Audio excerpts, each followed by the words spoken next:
the question is actually the relation or the yeah, let's say the relation between hyperscalers and telco vendors. Is it a competition? Because at some spots you'll find there is a gray area between like some offerings that being offered by both of them. Some capabilities are being offered by cloud provider and also from the vendor. So how do you get relation? Are they really doing some sort of a partnership or they are competing in reality? I can start. I can at least tell the Microsoft perspective, Kareem, as well. I think, again, going back to point A, it's all about the sales issues, right? Sales, they position the wrong messaging, and then it created big conflicts in the accounts. If you looked at the from vendor to vendor relationship, you will see Nokia and Ericsson, we have a huge relationship with them. We're actually onboarding and certifying and working by accounts, which ones we should target together. However, that doesn't stop that our sellers go and position our own stack because they have much more incentives. So again, I wouldn't say that we're not working with them or we're preferring one over the other.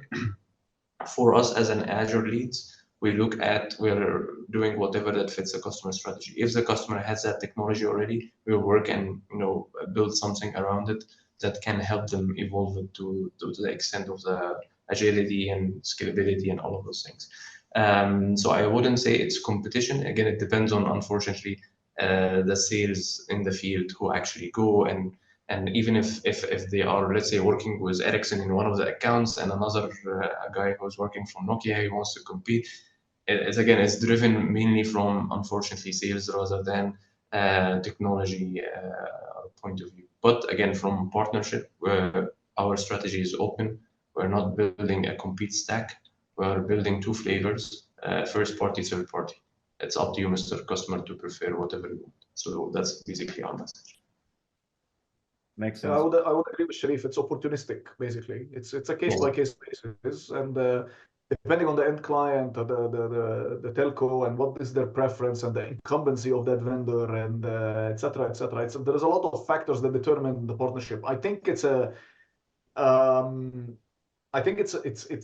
never going to be a full partnership because there is always going to be overlap. And I mean, all companies have ambition to grow and take more market share and enter new markets, right? So I think it's look, I mentioned the example of Google RCS, which is a direct competition with the likes of Mavenir and Nokia and so on in that space, who have offered their own RCS services. But on the other hand, Google doesn't offer any other network function. So they are really dependent on Nokia, Ericsson, and so on to be able to offer a full stack. So it is opportunistic and a case by case, and depending on the client situation and what the client is buying, their own preferences, their incumbency, et cetera, et cetera. But it's never going to be a black or white situation. It's always gray. Yeah, true.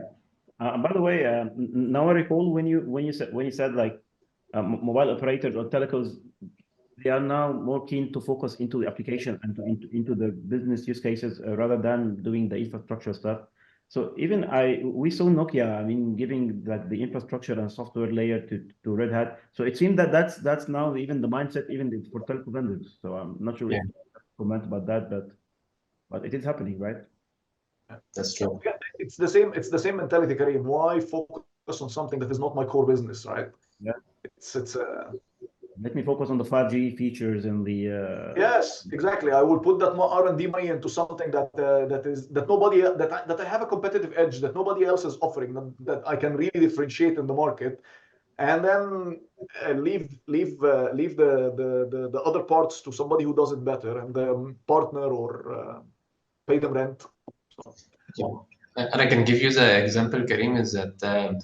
For example, I remember one of those big vendors as well we were working with. We kept integrating their Kubernetes environment that they have built for 9 months just to certify it and then start on the application. So now when they have OpenShift, which is already certified, plug and play, you just go into the application right away. So of course it takes at least a decent amount of time of integration on board.